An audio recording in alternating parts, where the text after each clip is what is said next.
Welcome to Samba Samba. Enjoy the video. You begin by preparing the Xiaomi phone. Make sure it's running MIUI 10 or newer and has at least 20% battery. Once done, enable the internet source you'll share, either mobile data or the Wi-Fi connection you want to rebroadcast.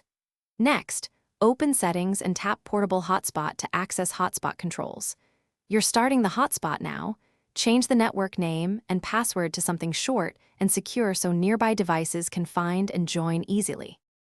Now configure the hotspot details so sharing is efficient.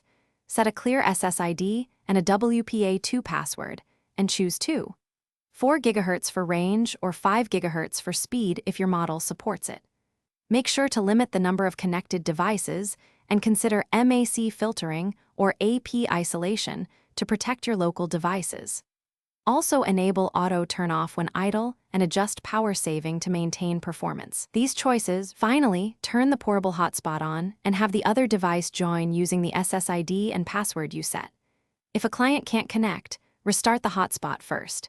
If that fails, toggle airplane mode briefly or reboot the phone to reset radios. Make sure your carrier allows tethering and check for MIUI updates if problems persist.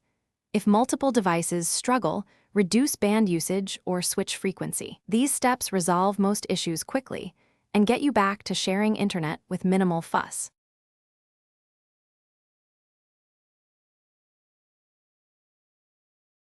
Thanks for watching. Consider subscribing if we helped you.